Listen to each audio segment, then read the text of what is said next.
everyone, thank you so much for clicking onto the video. Now we're going to look at some harder questions for redox titrations.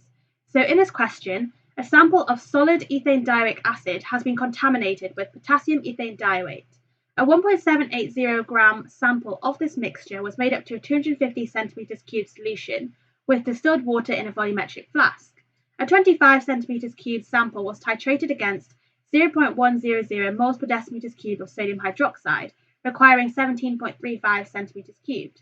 Another 25 centimeters cubed sample was acidified with sulfuric acid and titrated against 0.02 moles per decimeters cubed of potassium manganate solution, requiring 24.85 centimeters cubed. Calculate X. So first, I'm just going to draw a quick diagram to try and get my head around what's actually happening, because these questions can be really long.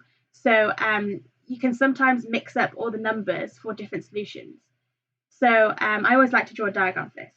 So we've got 1.780 grams at the beginning. And I just put this into a box.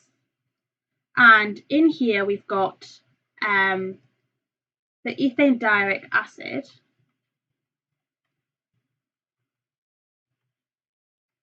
And we've also got the potassium ethane dioate. And then this is made up to a 250 centimeters cubed solution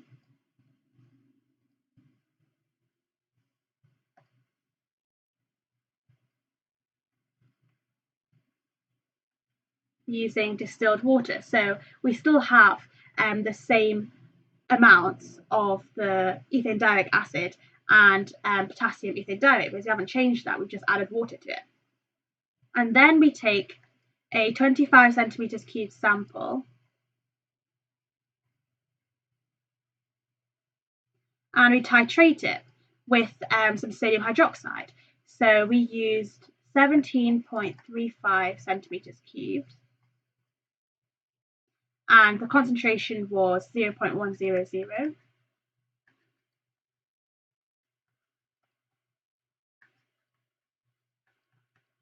And then we took another sample, another 25 centimeters cubed sample,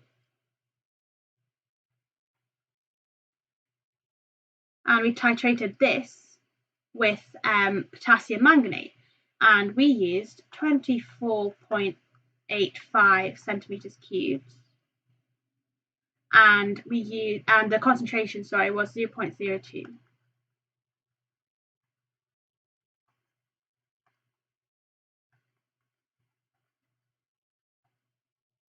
So now what we're going to do first is we can either work out the number of moles of sodium hydroxide used to titrate the 25 centimeters cubed sample of the solution, or we can work out the number of moles of potassium manganate.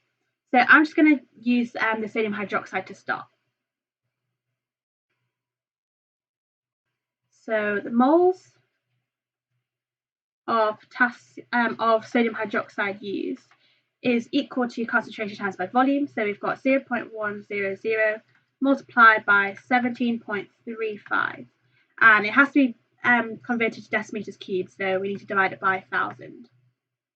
And this equals 1.735 times 10 to the minus 3 moles. And now we think about what this actually reacts with. So in the 25 centimeters cubed sample, we've got some ethane dioic acid and also some potassium ethane dioate. And so because sodium hydroxide is a base, that means it reacts with acids.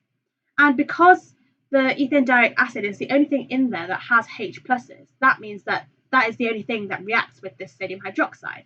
The sodium hydroxide actually doesn't react with the potassium ethane dioate because it doesn't have any H pluses. And so this is what reacts with the sodium hydroxide. And now we have to work out what ratio they react in. So the sodium hydroxide dissociates to give one OH minus ion, and this ethane dioic acid dissociates to give two H plus ions. And so that means that the reaction ratio is 1 to 2. So for every ethane dioic acid we have, we need to react it with 2 sodium hydroxides. And so the moles of the ethane dioic acid we have will be half the number of moles of sodium hydroxide that we used. And so we get that the moles of ethane dioic acid is equal to 1.735 times 10 to the power of minus 3 over 2, which is equal to 8.675 times 10 to the minus 4 moles. And now there's something really, really important that we need to remember, and that's that this is just in 25 centimeters cubed, because we only titrated 25 centimeters cubed. So this is something really key that we need to remember. And this means that to find the number of moles of ethane dioic acid in the 250 centimeters cubed, we need to multiply this number by 10. So therefore, in 250 centimeters cubed, the moles is equal to 8.675 times 10 to the minus 4 times by 10, which is 8.675 times 10 to the minus 3 moles. And now we can work with the potassium manganate. So we have to think about, first of all, we need to work out the moles of it. So we can quickly do that. So we've got 24.85 centimeters cubed. So the moles of manganate. So the moles of manganate will be equal to the moles of potassium manganate we have, because it's a 1-to-1 ratio. So for every potassium manganate we have one manganate ion. And so the moles of manganate will be equal to the moles of potassium manganate, which is equal to the concentration of potassium manganate multiplied by the volume of potassium manganate. So we have 0.0200 multiplied by 24.85. And we need to convert this to decimeters cubed again, so divide it by 1,000. And this gives us 4.97 times 10 to the minus 4 moles. And again, now we need to think about what this actually reacts with. So if we think back to redox titrations, we know that the manganate ion can oxidize the ethane dioate ions. And so the equation that we need is between manganate and ethane dioates, because in the 250 centimeters cubed solution, we have ethane dioate ions. So that means that they will react with the manganate. And so that's the equation that we need to form. I'm just going to write down the full equation, but if you can't remember it, or if you haven't remembered it, then of course you can write the half equations and then just construct it into the overall equation. So the overall equation is that we have 2 manganates reacting with 5 of these ethane dioates and 16 H pluses. And this is to form 2 Mn2 plus ions and 8 waters and also 10 carbon dioxides. And so now we can find the moles of this ethane dioate ion that we've used in the titration, because from the equation we can see it's a 2-to-5 ratio. And so we can use the moles of manganate to help us work it out. So the moles of ethane dioate ions that we've used is equal to 5 over 2 multiplied by the moles of manganate, so 4.97 times 10 to the minus 4. And this is equal to 1.2425 times 10 to the minus 3. And now, again, we need to remember that this is only in 25 centimeters cubed, because that's all we titrated it with. And so this is in 25 centimeters cubed.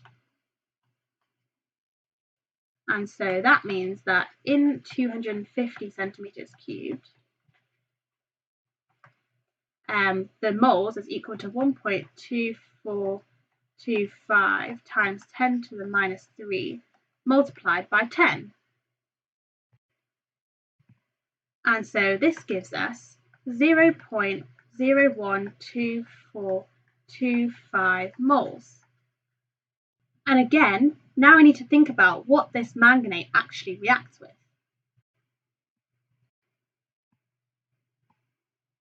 So we know that manganate reacts with ethane diarrhea. And that means that it's reacted with both the potassium ethane diarrhea and also the ethane diaric acid, because we have ethane diarrhea here and also ethane diarrhea here. So these have both reacted with this potassium manganate, because the manganate ions have oxidized these ethane diarrhea ions. And so in order to work out the amount of moles of potassium ethane diarrhea we have, we need to take away the moles that we worked out earlier of the ethane diaric acid from the total moles of C2O42 minus ions we have in the 250 centimeters cubed.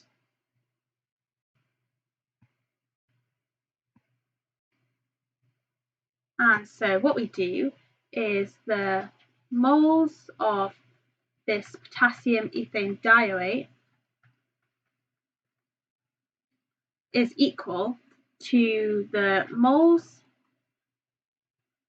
of C2O42 minus in the 250 centimeters cubed, because this includes both potassium ethane diarrhea and ethane diaric acid, because they both have C2O42 minus ions. And we have to minus the moles of the ethane diaric acid that we found before. And that's why we needed that sodium hydroxide, because it only reacted with the ethane diaric acid. So now we can use it to find the moles of potassium ethane diarrhea. And so we get 0.012425, and then before the moles of ethane diaric acid, we got 8.675 times 10 to the minus 3. So this gives us 3.75 times 10 to the minus 3 moles.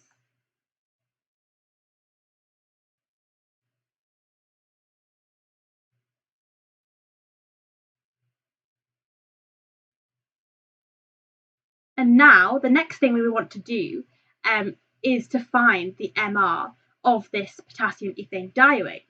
And in order to find MR, because we've already got the moles, we need to find the mass. And so the way we find the mass is if we find the mass of ethane diaric acid and take that away from the original mass that was given in the question, then we should be able to find the mass of the potassium ethane diarrhea. So we know the moles of this ethane diaric acid. So we have that the moles of ethane diaric acid is 8.675 times 10 to the minus 3. And we can work out the MR of this ethane diaric acid as well. And so then we can work out its mass. So MR is equal to 2 plus 12 times 2, which is 24, plus 64, plus 2 times H2O, and 1 H2O is 18, so 2 times H2O is 36. And so this gives us 126. And so we have the equation that moles equals mass over the MR. And so rearranging this, we have that mass is equal to moles times by the MR. And so the mass of ethane diaric acid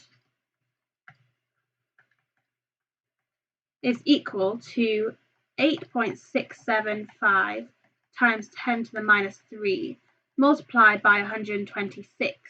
And this gives us 1.09305 grams. And now we can find out the mass of potassium ethane diarrhea, because we're given the mass of the total sample in the beginning. So here, the 1.780 grams is the mass of the whole mixture of the potassium ethane diarrhea and and the ethane dioic acid. And so we can just take it away.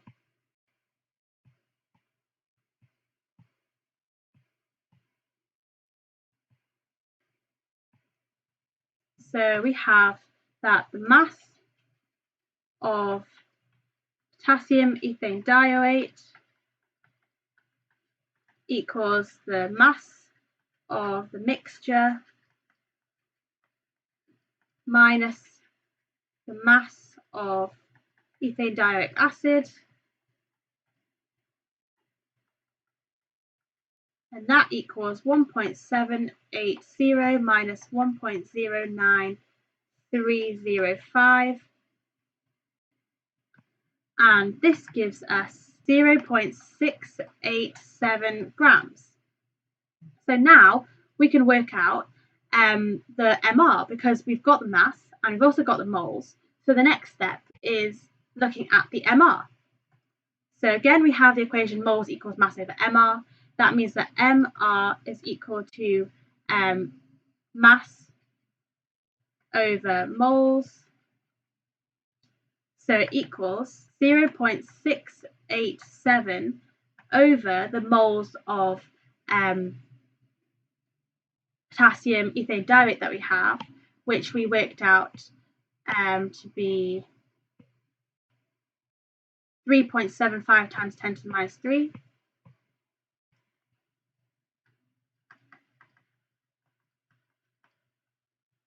And this equals 183.2. So this is for that potassium ethane dioate.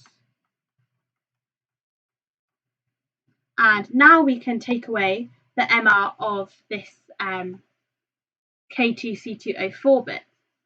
So the MR of XH2O is equal to 183.2 minus the MR of K2C2O4, which is equal to 39.1 plus another 39.1 plus 24 plus 64, and this equals 17. So now we can find X by dividing this by the MR of H2O. So X equals 17 over the MR of H2O. And this is 17 over 18. So this gives us 0.9. And so we round it up, and therefore X is equal to 1. So before I move on to the second question, feel free to click off the video and try it for yourself first. So a piece of rusted iron was analysed to find out how much of the iron had been oxidised to rust. So the rust is hydrated iron 3 oxide. A small sample of the iron was dissolved in excess dilute sulfuric acid to give 250 centimeters cubed of solution in a volumetric flask. The solution contains Fe2 plus ions from the unrusted iron dissolving in the acid and Fe3 plus ions from the rusted iron. For A, 25 centimeters cubed of this solution requires 16.9 centimeters cubed of 0.02 moles per decimeters cubed of potassium manganate for complete oxidation of the Fe2 plus ions. Calculate the moles of Fe2 plus ions in the sample titrated. So what we do is we think about how manganate reacts with Fe2 plus ions. So manganate ions oxidize Fe2 plus ions to Fe3 plus ions. And so these are the equations that we need to use in order to get the overall equation. So again, I'm just going to write the full equation, but if you hadn't remembered it, then of course you can write the half equations and put them both together.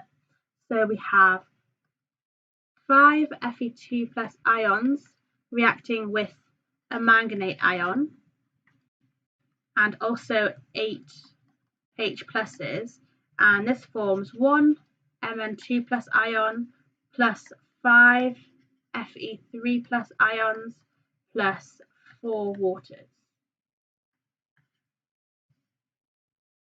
And so now we work out the moles of manganate that we used, and then we can use the ratio to work out the moles of Fe2 plus that we used. So the moles of MnO4 minus is equal to concentration times by volume. So we have concentration of 0.0200 and multiplied by 16.9 times 10 to the minus 3. And this equals 3.38 times 10 to the minus 4 moles. And now we use the ratio to find out how much Fe2 plus we have in this sample. So we see that it's a 1 to 5 ratio. So for every manganate, we have 5 Fe2 pluses. So that means that the moles of Fe2 plus is equal to this 3.38 times 10 to the minus 4 multiplied by 5. And this gives us 1.69 times 10 to the minus 3 moles. For B, to a second 25 centimeters cubed of the rusted iron solution, an oxidizing agent was added to convert all the Fe2 plus ions present to Fe3 plus ions. The Fe3 plus ions were titrated with a solution of EDTA4 minus ions, and 17.6 centimeters cubed of 0.10 moles per decimeters cubed of EDTA were required. Assuming 1 mole of EDTA reacts with 1 mole of Fe3 plus ions, calculate the moles of Fe3 plus ions in the sample. So we do a similar thing, but this time with EDTA instead of manganate and Fe3 plus instead of Fe2 plus. So we don't have to write out the equation because we don't know it. We're told that it's a 1-to-1 ratio. And so we work out the moles that we have of EDTA first. And this is equal to concentration times by volume again. So we have 0.10 multiplied by 17.6 times 10 to the minus 3. And this gives us 1.76 times 10 to the minus 3 moles. And now we can work out the moles of Fe3 plus, because it's a 1-to-1 ratio, so it's just the same. So 1.76 times 10 to the minus 3 moles. And then for C, from your calculations in A and B, calculate the ratio of rusted iron to unrusted iron, and hence the percentage of iron that had rusted. So now what we have to think about is how we work out the amount of rusted iron that we have. So we have Fe2 plus, which gets oxidized by manganate ions to form Fe3 plus. This is the first sample. And in the second sample, we have a mixture of Fe2 plus and Fe3 pluses. And so when we added an oxidizing agent, it converted everything to Fe3 pluses. And then we used EDTA 4 minus to titrate the Fe3 pluses to find out how much Fe3 plus we had. And so this means that the amount of rusted iron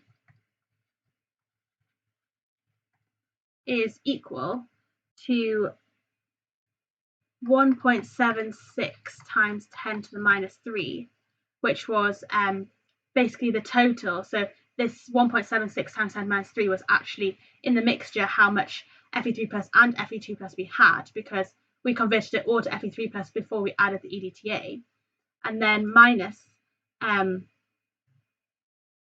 the moles of Fe2 plus that we found by adding the manganate. So 1.69 times 10 to the minus 3. And so this gives us 7 times 10 to the minus 5 moles. And we also know the amount of unrusted iron, because that's just the amount of Fe2 plus ions that we had. So unrusted iron is equal to the 1.69 times 10 to the minus 3 moles. And so now we can work out the ratio.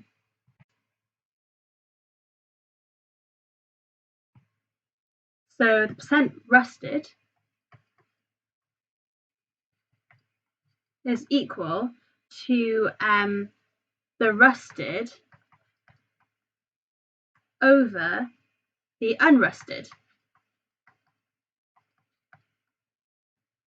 times by 100. And this is equal to 4.1%.